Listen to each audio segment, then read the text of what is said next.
G'day, Life of Chance podcasters. I am joined today by Sean Hedger.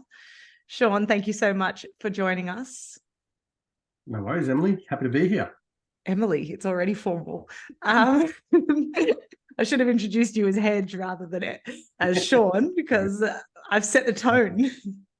No worries, Chancey. First off, what are you doing at the moment? Where are you in the world? I'm in the beautiful far north coast of New South Wales in Kingscliff, out home. I'm lucky enough to be working from home at the moment with IRA, the International Rugby Academy of Australia. Like I said, lucky to be able to do that from home and be helping out with the family. Yeah, great. Before your job in IRA, which seems to be a bit more of yes, you coach, but you're in charge of organizing the camps and organizing the coaches. You were predominantly a coach. How did you get into coaching? It's a long while ago, but how I got into coaching. So I studied sports science, and I was obviously rugby was my number one sport growing up. Started studying sports science up at Southern Cross University in Lismore, and obviously when you're studying those degrees, you start to look in the whys and the hows behind performance. And actually, my second year of my 3-year degree, a couple of us from our course, rugby blokes, decided that we would coach the university under-19s team. So we were 20 years of age coaching 19-year-olds. But it was a way to put into practice a few of the things that we were learning theoretically in our course. So yeah, we took on the baby rats of Southern Cross University, and I actually coached them my second and my third year. So yeah, it was not a bad coaching crew. Darren Coleman was another one of the coaches, and he seems to have gone okay. So yeah, it was a good way to dip our toe into coaching, and I think obviously we were both from there sort of thought, yeah, this is definitely the way to go. How good. And when you were coaching that under-19s little rats, did you also play at the same time? Yeah. So I was playing first grade with the university. So yeah, it was training, coaching twice a week, training twice a week for myself, and Saturdays were long days. So it was just rugby, which hasn't seemed to have changed. I was going to say the start of a very long rugby kind of week. That's it. What position did you play? Were you a forward or a back? I was back. I was a 9 or a 10. There you go. Right. What were your rugby highlights, I suppose, as a coach player? Like, is it overseas in Japan or club rugby? Yeah, I suppose I think any highlight is probably going to be around national teams, and I was lucky enough to twice go away with underage national teams with the Aussie under-21s back in 2005, and then it changed. World Rugby changed from 19s and 21s to just the 20s after that. So I did get another chance to go with the 20s. I think that was in about 2013 or so. So anytime you go with a national team, as you know, it's like that's got to be the pinnacle, hasn't it? So those opportunities I really treasured and enjoyed. But 2005 especially, Laurie Fisher was the head coach. I was an assistant coach. Joe Barakat, who was noticed as back on deck with Souths in the Shoot Shield, he was another one of the coaches. So it was a great experience. But the good thing about rugby, it sort of adds to your life experiences, doesn't it? And that's where the opportunity to go and coach in a completely different culture like Japan, using interpreters, not being able to speak the same language, that's a great experience. And I think it's like kids who do gap years. I think it really, you go and throw yourself into another culture and challenge yourself to live. It just makes it a bit more of a well-rounded person, I think. So I was lucky enough to have that opportunity, and I stayed in Japan. Once I got over there, I stayed there for 7 seasons. So I enjoyed it a fair bit. Yeah, you must have enjoyed it enough. What was the hardest part about coaching in Japan? Well, obviously the communication is no way. Communication as a coach it's got to be one of your most important skills, and to have that taken away from you, it's pretty confronting. So you do have interpreters, but very good translators. I was lucky I had a really good translator. But what it teaches you about your coaching is you can't waffle. You've got to get to your point quickly, because whatever you're saying, you have to double that time because it takes that long to explain it. And you don't want to be standing around talking all the time. So you got to get quite punchy with your feedback, with what your key points are, what you want the outcome to be from an activity, and then when you're reviewing, it's got to be punchy all the time. So and that I thought it is actually a good lesson to learn as a coach. Yeah, for sure. I can imagine, like thinking of being in sort of inverted commas professional environments where you have like a strict schedule on your training sessions in terms of timing breakdown for drills, and to add almost double the amount of time for the communication in between drills. I could imagine you're like whoever was organizing the transitions, it's usually like your head of performance or whatever, just on the clock being like, hurry up, half your words. Yes. There was usually some interesting conversation coming through the earpiece during the training sessions, all that sort of stuff. Yeah, you're dead right, because you got to keep that.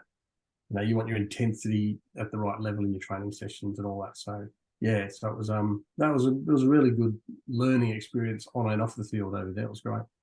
Yeah, cool.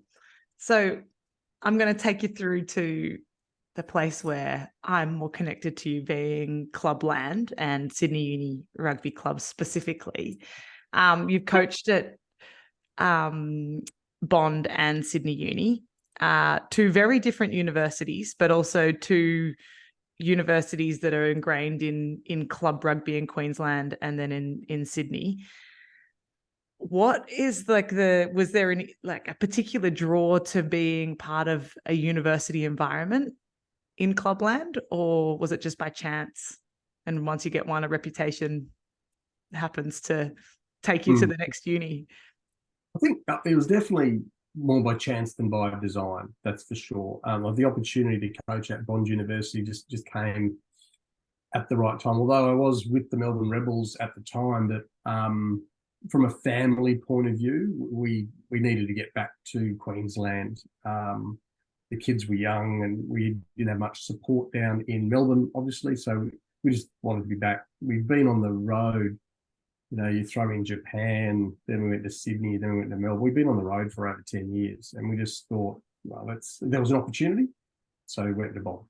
But in saying that, with Sydney University, Nick Ryan, the director of rugby at Sydney Uni, he said that was one of the reasons he contacted me about asking if I'd be interested in Sydney University, because he said he believes that if you've come through a university system, it actually helps in that transition into coaching. Because although the Sydney Uni Rugby Club is a fantastic, strong, big entity within itself, you are still a part of a bigger institution, which is Sydney University, and you have to understand where you fit into the whole Sydney Uni ecosystem. So Nick said that was one of the reasons he approached me to ask me if I'd be interested, because I had that experience. So it was probably, again, a little bit of luck and chance for me that Nick identified that.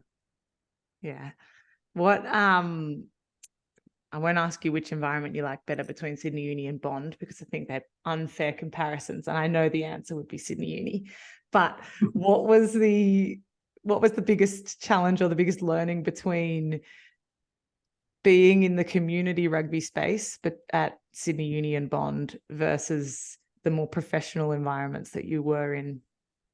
Yeah, I think any club rugby coach, whether it's country club rugby or premier grade club rugby, you've always got to stay flexible in your thinking. Like I'm a coach who likes to be well planned, be prepared, get there early, have all the market cones set up, all that sort of stuff. Like that's how I like to be. But at club footy, when you're dealing with amateur players, the reality is you might get a text message at 5:15 and two players can't make training, and they're not trying to make your life difficult. They just sometimes life gets in the way of rugby, unfortunately. Yeah. That's Outrageous. in the club landscape, that's just what you've got to. And it did take me a little while to adjust to that, going from the Melbourne Rebels to coaching Bond Uni. I must say it was a little bit different at Sydney Uni. Sydney Uni is actually very close to professional, and for me, as someone who's coached in both those environments, I was looking back on it. I was actually quite quite happy with how I adapted to both environments. Like I said, the Sydney Uni is very professional. You can ask a lot of the players at Sydney Uni, and they'll give you a lot. They'll come and do weights before work at 6 a.m. in the morning. That's the culture that exists there. Conversely, when I got to Bond Uni in 2014, I think it was, most of their games that season they just finished, they'd lost by an average of around 70 or 80 points. So I'm not putting the same demands on them. I'm more just, let's make this environment a happy and fun environment that players want to come to, because getting beaten by 80 points each week is tough. So yeah, it was a totally different approach I needed to take at the two different places. So again, that's where flexibility comes in again. You've got to adapt to your environment. Interesting. That was going to be one of my questions down the track, was around, like, with a coaching philosophy. And I'm sure you have, a strong coaching philosophy that you have developed, but does it change based off environment? The answer is obviously yes. And does it also then change based off the people that you're coaching? Like, do you go into a team strong in your philosophy and then find the players have a certain culture ingrained in them, and therefore you have to adapt? Or do you mold the people to your coaching philosophy? Yeah, I reckon with everything, it's a little bit of both. I think you'd like to. I think my main philosophy is you've got to try and make the place better by the time you leave. Whether that's the people, the players, the staff, the environment, somehow improve it. I think if you've done that, if it's improved by the time you leave, well, then you've had an impact on the place and you've done well. But as you say, if there's a strong culture that exists, I've got to sort of try and adapt to what that is. So I think as long as you're true to yourself in how you want to, your main values, and my main values are commitment of players, but then collaboration of coaches. So I've described one of my values as being collaborative. So if there's a culture that exists within a group, or they're a very young group who aren't used to contributing that much, they might actually just be wanting more information to them. Well, then I've got to adapt slightly. Whereas if you get a group that's got 6 or 7 strong leaders and they know what their DNA is, and they really, why should I go in and change all of that? Just adapt around it and work with them collaboratively to come out with the best result. So it can go either way. But as long as you're, like I said, if I've got committed players and I can collaborate with them, I think I'm going to get a decent result. Yeah, cool. I read somewhere that coaches, like, everyone has a sort of a strength as a coach, and some coaches are there to deliver like success, and some coaches can create the change to pull a team out of a rut, and some coaches have an ability to pull a team so far but aren't necessarily a winning coach. Do you think that that's true? Oh, definitely. Yeah, definitely. I think I can see that. Like, and even I even know some coaches who I think are far more suited to coaching teams that are towards the bottom of the ladder, because the main impact they have on a group is to make them happy. And you think, well, but if that same coach, if you put them in a really high performing group that need to be driven, and the group might end up saying, like, we need more of this. You know what I mean? Like they might want to be driven harder than what that coach's natural personality is like. Yeah. Yeah. I suppose that's also bit, like driving the technical tactical versus driving a culture driven environment and creating like the strong connection between players over the technical tactical. Like there might be times in both community and professional environments where that's like there's a need for one or the other more. Yeah, definitely. And I've been involved in programs where I was learning a truckload from the head coach, really technical and tactical, and I was really loving it. But the we got to the end, towards the end of the season, and the players were fried. They were, I've never, they weren't physically fatigued, they were mentally fatigued. Yeah. And it was like, and they just needed a bit of a rest and a bit, not fun, but they just needed a slightly more relaxed approach. Yeah, it was really interesting to see that. And the players didn't lose respect for the head coach, because they knew that everything he was saying was spot on, but they just needed a slightly different approach for a week or so just to freshen them up. And then to put you on the spot, what sort of a coach do you think you are? Are you a pull people out? Are you a culture driven? Or do you think that you're someone that can adapt to what the team needs? I definitely think I can adapt. What my preference is, like I said, is to be collaborative. I really do like the technical and tactical parts of the game. That's every coach should.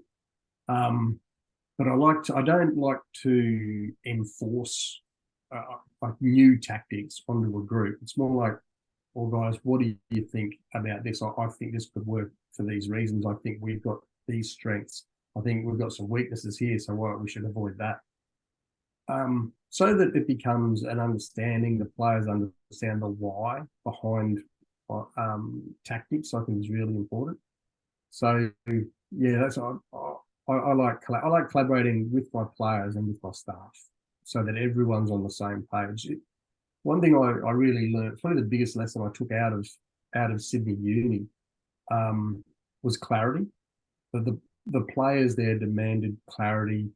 They had clarity in how they have always played, but then I had to sort of help give them clarity about how they needed to progress. Clarity is clarity for all is, I think, one of the most important things these days. And by clarity, do you mean like the why behind it or the detail of how to do it? I think both. Yeah, like you've got to be, what are you doing? Why are you doing it? Yeah. I think understanding why you're doing it helps your execution of what you do. But, in this part of the field, we should be doing this. Why? Because the coach and our leaders have looked at video and they know that the other team have got this weakness in them or this strength in them, we're going to avoid or exploit. Yeah, I like that. So I've never sat in a locker room and at halftime and heard how you react when pressure is building, and I can't picture you as a really angry coach, but I'm willing to hear different. But I always feel like when I have crossed paths with you that it's measured, it is very collaborative, but it's also like the ownership would be put back onto the players to problem solve and fix. I can't imagine hearing you screaming unless it was absolutely necessary. But please tell me, what does Sean Hedger sound like in the locker room under a pressure cooker situation? I'll tell you what Sean Hedger, the young coach, sounded like, and then I'll tell you what I sound like now. When I was young, there was a lot of yelling and ranting and raving, and I quickly worked out. Well, I didn't work out quickly. It took me time. It's been a long journey. But yeah, looking back on how I used to carry on sometimes, I cringe, basically. And is that because like emotion and care and like that's the way you can, I guess, show how much it matters to you when you can't implement any change from the sideline? Yeah. And I think I can only know what you know, and I think that was probably culturally, even for me growing up, coaches that used to be the way things were done. You know what I mean? Like the great Ron Barassi just passed away, And like if you watch YouTube things of him, he gives the greatest sprays of all at quarter time and half time, that sort of stuff.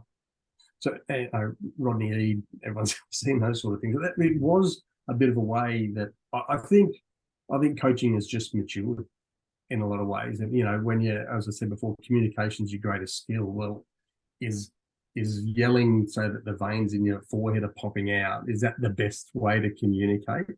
It also, because you've got to communicate in a way that is best for your message to get across to the players. And I think players these days react differently to someone yelling their head off.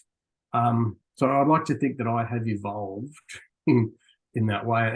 And you are, I do try to stay way more measured. I just think if you're delivering, especially technical or tactical messages, if you're delivering that in a measured way, again, highlighting a little bit of the why it needs to happen. We are seeing this from the sideline. You guys need to do this better, or change this, or attack there, or defend there, or more effort in that area. But if you tell them what they need to do, well, then they'll probably go out and do it. If you yell at them as like yelling and pleading with them to just be better, well, then it's not quite the same, I think. Yeah, fair. So when we crossed paths last year, 2022, at SUFC, we were, well, I suppose we were colleagues at Sydney Uni, Sport and Fitness, but also within the club. A huge reflection when I look back at 2022 was how you took the time to help me with the Jackal and Breakdown work. And it took me a long time to build up the guts to actually ask for your help. Because really, like, you're the first grade head coach of the men, and I played in the women's team, and there was no real reason that you should have helped me. We had coaches in the women's game. We had a director of women's rugby as well. But when I finally did ask and we did a session, we ended up doing 2 sessions a week for a large part of the back end of the 2022 season. Why did you help me? Because you asked. And like I said before, part of my coaching philosophy is you want people to be better. And you asked, you wanted to learn something, and if I can help you learn something, then I'll do it. And it wasn't a huge amount of time out of my week by any means. You were prepared to give up time, and you wanted to learn, and so I wouldn't ever dare say no to anyone who is asking for help in that respect. And you're an important member of the Sydney Uni women's team. You're an important member of the New South Wales and the Wallaroos. Like, I'm happy to contribute to, if it means that those teams are benefiting from you being better, well, then that's good for the game, good for everything. Yeah, but the main reason is, like, I could see you were prepared to give your time to get better in a certain area, and I was happy to help. I think it's a superpower, because there are so many people that you would ask for help and they have intentions of helping, but not if it means taking their own time. And to be able to, like, I know that I was conscious of fitting in around times that you were already going to be training, or times that work best for you, but to actually have the ability to sacrifice or give when you really directly weren't going to get any benefit yourself is huge. So this is a little shout out, because I think it's an opportunity, if I look back at it, and particularly whilst I've been doing this podcast and asking everyone 2 key questions, one being, when has someone taken a chance on you? I think, to me, this is a key example of someone, like, yes, it takes guts to ask the question, and you do kind of empower someone when you do ask for help, because they do feel, I guess, valued. But to actually follow through and continue to help is a huge example of when someone's taken a chance on me and it's paid off, because I do think that it massively helped my campaign from an international journey last year in the World Cup and in the lead up to the World Cup. So I do want to say thank you. And it leads me into asking, when you have asked for help from someone, or someone has taken a chance on you, and then and then why? Why do you think they took that chance? Yeah, I think just about from a coaching point of view, whenever you get a new coaching appointment, you feel like people are taking a chance on you, or they're putting their faith in you to help out, to improve their rugby program or their rugby team. So I think I've had plenty of people take a chance. I mean, probably the one who probably took the biggest chance was the first gig I got over in Japan was with Kobe Steel, and they were like Kobe Steel were like the Randwick of the 1980s, like that. They dominated. I think they had about 8 players in the national team.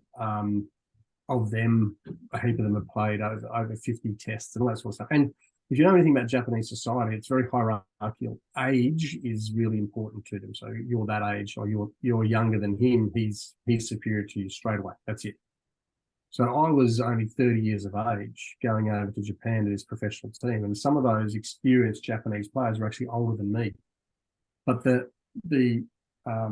head coach of the club, he took a chance on me because he wanted me he knew he had a younger group coming through, and he wanted me to focus on the younger group and bring their skills up to the level of the other guys. So it raised a few eyebrows to employ a fairly young Australian coach, unknown, no sort of international capacity, because I had All Blacks in that Kobe Steel squad too that were my age or older. Ronnie Cribb, Royce Willis, Mark Robinson, who's now the CEO of New Zealand Rugby. And they were a little bit the same, but once it was explained to them, again, once the why was explained to them, they were like, oh yeah, that's a great idea. We need these young kids to be better. So I reckon that's probably the biggest chance that anyone took on me. And coincidentally, that head coach, although there's a language barrier, his wife and my wife, we actually became really good friends. And when I say there's a language barrier, his wife spoke very good English, so we used to go out to dinner and everything, and we became good friends. And it was obviously built on trust and respect.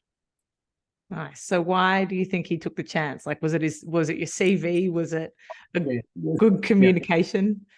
Yeah, probably because I coached at the Reds Academy for about 5 years, and I'd done Aussie 21s, Queensland A.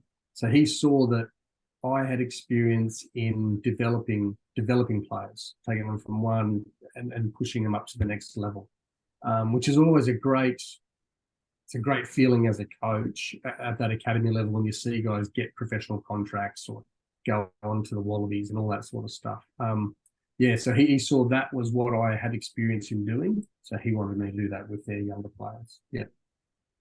That's really cool. So when have you taken a chance? Doesn't have to be in rugby or coaching. Can be. I haven't done much else, Chancey. It was actually, we've spoken about it a lot so far about Sydney Uni, but it was me taking the gig down at Sydney Uni, because I just got back from Japan. It was very COVID affected, obviously my second stint over in Japan. And I was sitting in Kingscliff, and there was, like I said, I got the phone call from Nick Ryan if I had any interest in the position. And I feel it was a chance. It was a bit of a risk in a way too, because I moved down to Sydney without the family. I didn't want to uproot the family and everything to go down there. So it was, although I'd been over in Japan by myself, it was a bit different, I think, within Australia to go down to Sydney by myself. So probably a personal chance more than anything. I don't think anyone would consider it a gamble going to take on the first grade position at Sydney Uni, because it's such a club. Although there was a high player turnover, as there usually is with Sydney Uni, but that was probably a pretty personal chance I took. And it was a rough year in a lot of ways, being apart from the kids, and then there was a bit of pressure on Alice and my wife, and so that was one of those ones where you just got to make the most of it, and I'm glad I was able to. I'll quote you in your leaving notes from Sydney Uni in one of the newsletters, and you say, my time at SUFC ranks as my #1 coaching experience, not only because we won the Shoot Shield, but because of the friendships formed and the lessons learnt. In the hardest and closest Shoot Shield in living memory, and one of the wettest years on record in Sydney, we managed to find a way to win and have a lot of fun at the same time. I think that quote alone probably sums up that the chance that you took was worth it. I'm sure that there was a lot of the personal question marks that happened throughout the experience being away from family, but it really does sound like it was an unreal experience for you. What Definitely. were some of the lessons learned? Yeah, it was, like I said, it was a big personal chance. I think probably the people that you get to meet and establish friendships with, and that's players, that's staff, and other people from within the club. It was like winning always helps, but winning in adversity, it always makes it even more special. And I think any club that had won that comp that year would have considered it an adverse year, because it was so ridiculously close, and on the back of everyone's preseason was completely flooded. So it was an interesting time. But yeah, I've got such fond memories because, besides the results, it's the fact that I can walk back in to the Sydney Uni Rugby Club, and you see, like, I'm glad to see people, and I get the feeling that people are glad to see me, and there's big handshakes, and it's just, you form some really good friendships. And the friendships were formed not because of the W's. The friendships were formed just because everyone enjoyed each other's company. That's so valuable. I guess every club experience probably has that a little bit more than that professional environment, but that community side of, like, that a lot of people are making a lot of sacrifice to be in an environment, and they're making a choice to be there rather than it being a job for a lot of people. So I think that that's something that a lot of people can relate to in that club environment, where there's that extra level of camaraderie around, we're all here after work, or we're all here after studying, and it's a way of connecting. Like, I think some of my favorite people in the whole world are friends from club rugby, and the place that and I'll, Sydney Uni will selfishly say is my epitome of what rugby should be, because it is the place where, everyone has shit going on outside, but you turn up because you genuinely love it, and you keep going because you love it, and you work harder for those people because that's all it's there for. There's not a lot else, because it is such a great environment, but you do it for so much more than just for rugby. It's definitely it's for the love of the game, and the game isn't 80 minutes on Saturday. The game of rugby is it's the environment and the friendships and all those sorts of things, and everything that we've just expressed about one club. You guarantee there's another 11 clubs in the Shoot Shield, and there's some of those clubs haven't won a Shoot Shield for a lot of years, but there's still a lot of people within those clubs that love the game, love the club, love their club mates, and it's always a special thing about club rugby that I love. A fourth grader has the same voice as a third grader. A Colts 3 player has the same voice as a second grader.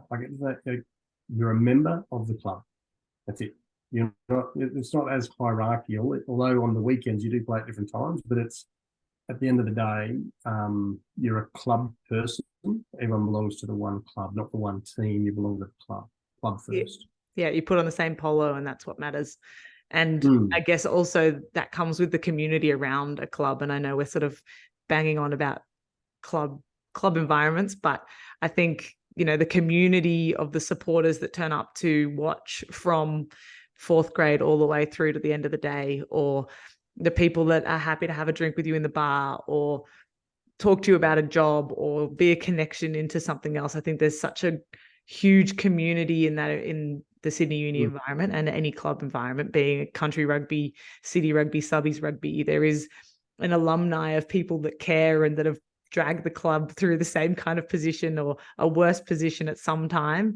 And the stories that are shared at club rugby level, I think, are some of the best. It's one of the special parts of our game, and that can happen anywhere in the world, just about. Sure can. So, I mean, obviously we've just fluffed on and raved about the environment at Sydney Uni, and I honestly could probably do a whole series on my love for Sydney Uni, but I understand that there are many haters out there, and I won't narrowing the margins a bit. Yeah, I won't put them through too much more pain. What do you find the most rewarding about coaching? Again, you can probably look at it on field and off field, but give me both. Yeah, seeing groups of players who might not know each other that well at the start of the year, and then you just see them progress to great friendships, and then that's the off field, and that sort of reflects onto the performance on field, where a group of people start behaving and acting like a team, and then start to really perform at a different level for their team. And it's the effort areas that you see. The last ditch efforts, or you can tell people are absolutely busting themselves for the betterment of the team.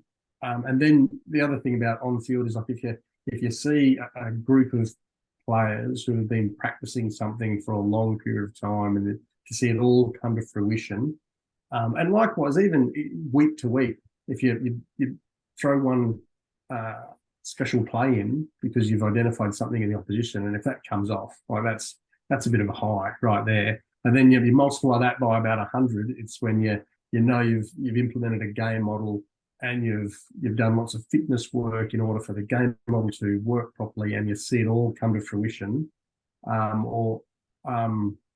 Whether it's to get the ultimate prize of the premiership, or just to see round one, they were playing like that. Round two, around 17, geez, we've come a long way. So you start to think, that's great. They've listened to me. They've listened to the assistant coaches. They've talked to each other. They've figured things out. And look at that. They're performing so much better than what they were. Yeah, that's what coaching. That's when you go, oh yeah, I am making an impact, because you can actually see it. Yeah, you talk about the off field and then the on field, and obviously, well, I think you've just said basically that if you don't develop that off field, the on field is quite hard. How, as a coach, do you drive that off field? Is it subtle? Is it like organizing team socials? Is it, putting people in a room together, or what? Like how do you do it? I think it usually starts with the team socials. And again, if you're, as a coach coming into a club, so I'll use my Bond University example. I came into the club, and then you could tell there was a clique of older blokes who, they always met up. They always went to this, and I was quite comfortable talking to the older guys, because I actually knew a couple of them. I'd coached them years before in Queensland, all that sort of stuff. But then I sort of, to them, I sort of said, well, this is great that you guys are pretty tight, but what about those guys over there? Like, why aren't they in the group? And I said, it's really, just starting to drive, like, we have to do things more as a group. Most clubs do, like, some sort of pre-season camp or pre-season get together. I think if you throw in a bit of that effort, a bit of adversary, and a little bit of brain power, like getting them to connect with each other through conversations, not just through carrying logs up hills. All those sorts of little things, getting them to connect intellectually, connect physically, and then connect socially. I think that is the magic mix, if you can get that going. If you can do it in one weekend, well, that's fantastic. But the reality is, it takes a pre-season probably. But yeah, like, it's not just a matter of, like, someone will go, oh, we need a bonding session. Yeah, let's get 6 cartons of beer and a whole bunch of plastic chairs and sit around and see who can fall off first. But a little bit more than that, I think. Yeah, definitely. And I can definitely relate to that, needing more in the women's environment, because I think we need so much more why and genuine connection before we, it does take a drink and a social, but I think it also is about really understanding other people's, where they've come from, why they do it, what are their other pressures outside of the world of rugby, to have that compassion to be able to support someone through the good and the bad. Is that, you think that's what girls need, that much more intellectual connection to become a team? I think so. I think we're a little bit more, because we're more emotionally driven, and it's not just build the testosterone up and I've had a laugh with you and therefore I'm going to go to battle for you. I think there is a lot more of that emotional connection that we need to develop with each other, and the whole environment that we're in, to be able to say I'm playing for something, which can be a little emotional bit... is probably a better way to just put it than what I said, intelligent connection. You did right. Like, yeah, and it's interesting. I stood in front of the group and told them my why at one of our pre-season sort of gatherings, and I was just honest, because that's what you've got to be. Otherwise, people see if you're bullshitting. But and I was surprised at how much of an effect that did have on the players, especially when I explained that I'd moved to Sydney and I'd left my family behind, but they are my why. Like, I'm a little bit old-fashioned. I believe it's the husband's duty to provide for his family and all that sort of stuff, and that's why I was in Sydney in order to do that. And I was really shocked that, later on that night when we are having a social thing, there's a few boys came over and really wanted to delve deeper into, why are you doing this? Like, which was nice. It is, and I think the emotional connection, when ultimately the rugby is a battle game, where you are putting your body on the line to stop a team crossing a line, but you're doing it for each other. I think there has to be an element of, I'm doing this to protect you as much as I'm doing it for myself, because it's a pretty lonely, dark place out there on the field by yourself if you're not doing it for the people next to you as well. Do you feel that has been done well as emotional connection opportunities? Have you been involved in ones that have been done well? I think I've been involved in teams where the concept or the intention has been good, but I'm yet to feel like I've been in a team where I think it's been really driven successfully for a whole season.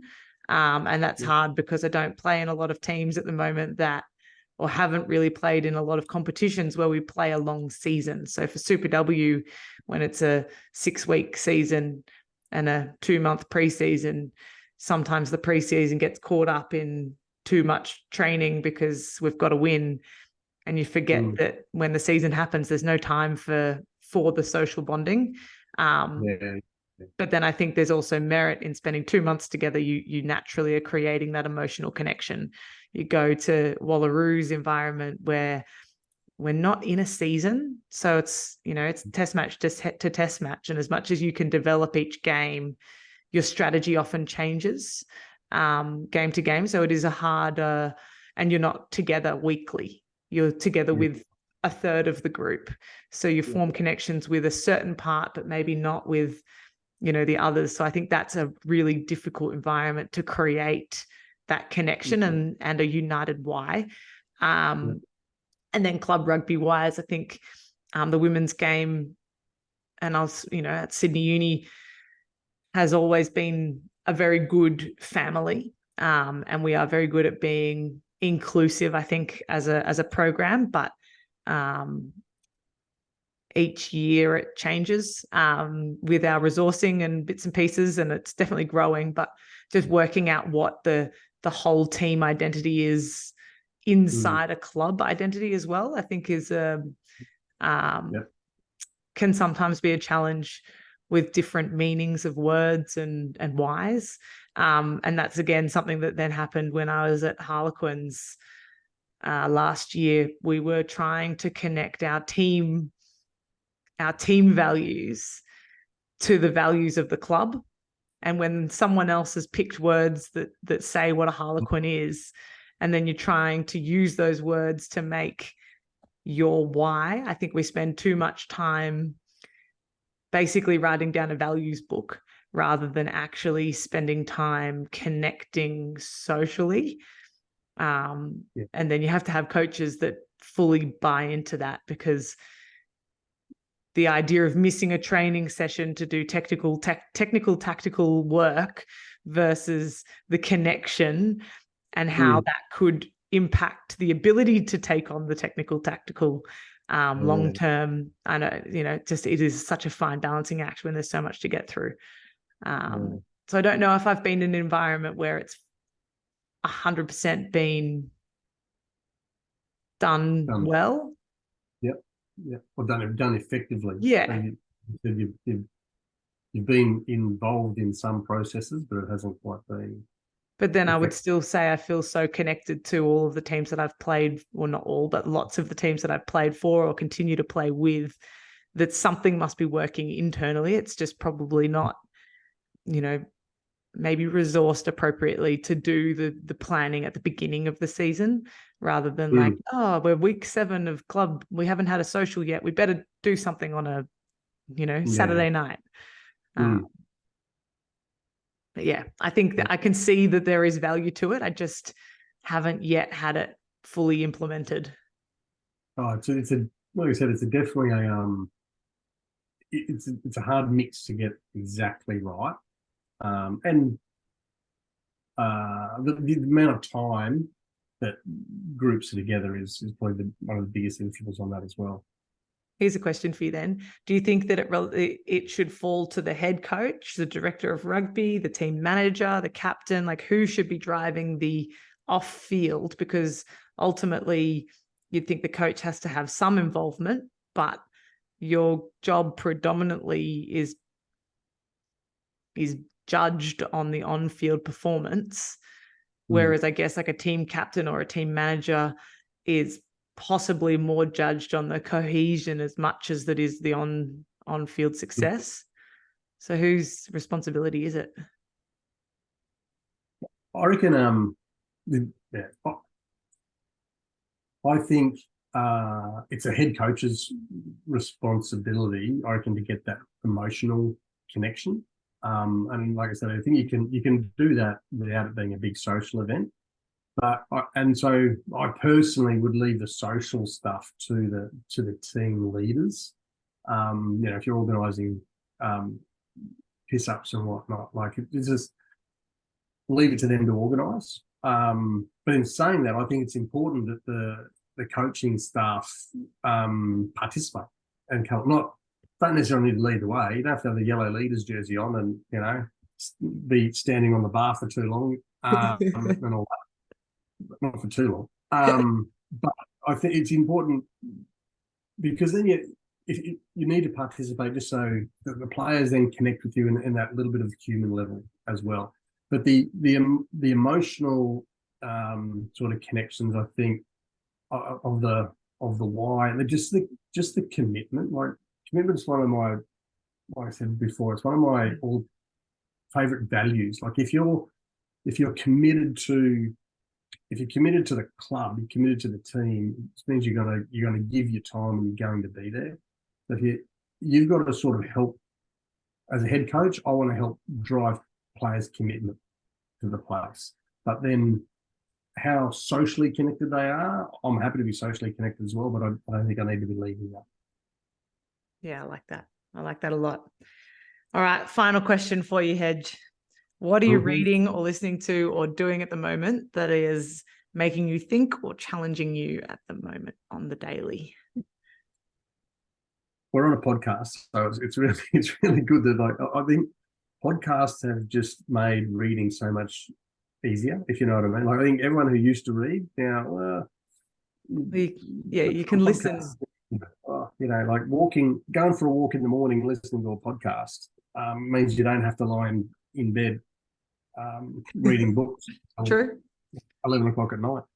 So I definitely listen to a lot more podcasts than I do read. I bought a really good book, Owen Eastwood. Have you heard of him? He's the Maori guy. He's written a really good book on team culture, and I actually I heard about it on a couple of podcasts. So I actually went out and bought the book, and it's still sitting on my bedside table. I'm only about a third of the way through it, but I've listened to probably another 4 podcasts where he's interviewed talking about the book. So I'm tossing up whether I need it. Anyway. Just get it on Audible so you can listen to the book. Exactly. But I've come across a couple of really good podcasts that I listen to as often as possible, and most of them are about coaching and leadership and that sort of stuff. Go on, give us a name drop one. The coaching culture is a good one. The performance intelligence is a really good one. It's an Australian guy who used to be like an S&C coach with New South Wales Cricket. He's had some very good guests on there. The Athlete Development Show is another good one because it's coaches talking about what they have done to develop athletes rather than just talking about what they think they should do. And then probably the last one is The Culture of Leadership. That's a good one too. Cool. All right. Well, I'll take notes and I'll have to have a listen. There you go. Thank you so much, Hedge, for your time. Oh, my pleasure. Good having you on. Awesome to have a chat. And I've definitely taken some stuff away from this, and I hope our listeners do too. Yeah, no worries. Enjoyed it thoroughly, Chancy. Thanks, Hedge.